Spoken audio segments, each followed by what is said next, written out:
السلام عليكم ورحمة الله. ازيكم يا حبايبي؟ عاملين ايه؟ يا رب تكونوا بخير. النهاردة يوم جديد وفيديو جديد. النهاردة احنا في تاني يوم عيد الأضحى. كل عام وانتم بخير. طبعا عيد الأضحى يعني لازم كده ايه صينية الكبدة بالقلب كده كده والتشويحة التمام، ولازم ناكلها كده ايه فريش. فهنعمل مع بعض النهارده الغدا بتاعنا الكبدة البلدي والقلب. وهنعمل شوية بطاطس محمرين كده، ومكرونه برضو محمره عشان ما نوقفش في المطبخ كتير كتير. يعني احنا في العيد وعايزين ايه نقعد مع عيلتنا كده، ما نفضلش واقفين طول الوقت في المطبخ. فنبدا الفيديو بتاعنا بالصلاه والسلام على سيدنا محمد صلى الله عليه وسلم. طبعا برحب بالناس كلها الحلوه الجميله اللي معايا من الاول، والناس الجديده اللي معايا في القناه. اهلا وسهلا بكم، وكل سنه وانتم طيبين، ويا رب عيد سعيد علينا وعلى الامه الاسلاميه والعربيه. امين يا رب العالمين.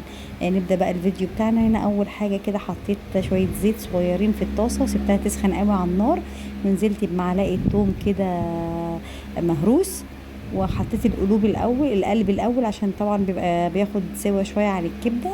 هو عامة ما خدش سوا كتير عشان يعني بصراحة كانت طازة وكانت يعني اتعملت بسرعة معايا. بعد ما اديته تشويحة كده نزلت بالكبدة برضو على جنب كده، هديها التشويحة بتاعتها. بس ما شاء الله الكبدة الطازة دي بتبقى جميلة وبتبقى غنية بالحديد، ومفيدة جدا كمان للأطفال. يعني حاجة بسم الله ما شاء الله، يعني جميلة جدا. الواحد بيستنى العيد كده عشان ايه ياكل الكبدة تبقى طازة اكتر من الأيام العادية يعني. هقلبها كده بقى كلها مع بعضيها، هديهم تشويحة لغاية ما اللون بتاعها يبتدي يغير هي كمان. بعد كده بقى ايه هنبتدي ايه ننزل التوابل بتاعتها. هنا طبعا كنت حاطه البطاطس على النار اهي بتتحمر على بال ما اخلص الكبده عشان ما بتاخدش وقت على النار. هنا اديتهم تشويحه كده، ونزلت طبعا بالتوابل الملح والفلفل الاسود والكمون، كمون كتير. وحطيت انا بحط شويه قرفه صغيرين وبهارات اللحمه وبس كده، وبقلبها بديها تقليبه كده تمام. واللي انا حطيته ده كان شويه خل، بيديها ريحه كده حلوه وبيخليها كمان ايه تستوي اكتر، وبيمنع اي ريحه زفاره ده لو كان فيها زفاره يعني. لو بقلبهم كده على النار، وبعد كده ايه بوسع كده، هنزل كمان بشوية توم تاني فريش كده. التوم ده كمان بقى بيديها، وشوية كزبرة ناشفة. يا سلام على الجمال والريحة، بقى بتطلع ريحة كده ايه جميلة. احلى كبدة ممكن تاكليها بالطريقة دي. او شوية كزبرة ناشفة، وهقلبهم كده كلهم مع بعض، واروح مقلبهم بقى في وسط الكبدة. طبعا مش هحمرهم، او هم بس مجرد ما يطلع لهم الريحة بتاعتها خلاص كده ان هي خلاص ما بتاخدش وقت على النار بالظبط. يعني 10 دقايق كانت على النار كانت كلها خلصانه. اسرع حاجه ممكن نعملها في العيد عشان ما نوقفش كتير في المطبخ. كفايانا بقى وقفه مطبخ، الواحد تعب، عايزين نستمتع بوقتنا. هنا بقى هنزل بالفلفل، مقطعه فلفل رومي وفلفل حامي. طبعا الكبده لازم تبقى موحوحه كده ومشطشطه، بس انا ما كترتش عشان خاطر الولادي ما بيحبوش الحراق قوي.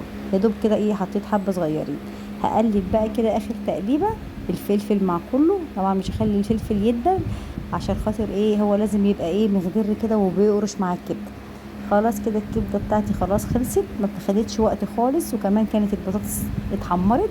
هدخل بقى اعمل شويه مكرونه محمرين برضو في السريع كده.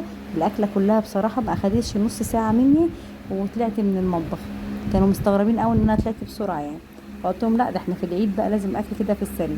احط بقى ايه شويه برضو زيت على النار كده، واحمر فيهم ايه المكرونه لغايه ما تاخد كده اللون الذهبي الحلو الجميل ده.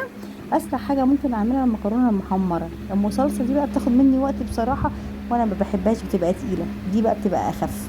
هنا خلاص اهي كلها ابتدت تاخد اللون الذهبي الجميل دوت.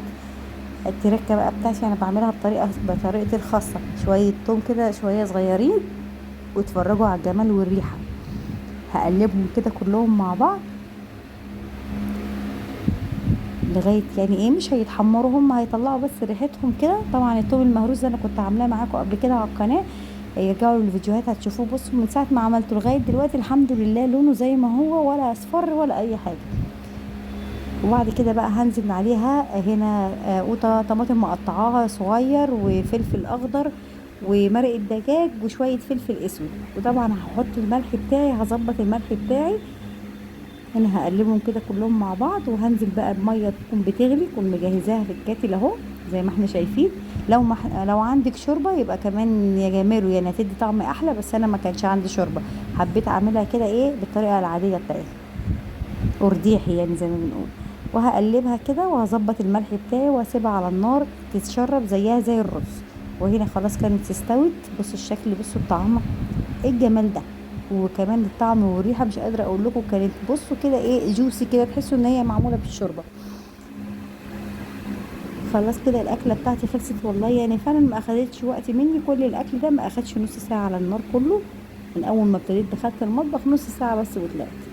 هقلب بقى كده واغرف بقى في الاطباق. ادي الاكل بتاعنا. طبعا كان عندي شويه لحمه متعصجين قبل كده في التلاجة، فحطيت شويه كده كمان على المكرونه، اداها طعم كمان ايه زياده بقى، يعني طعمها تحفه.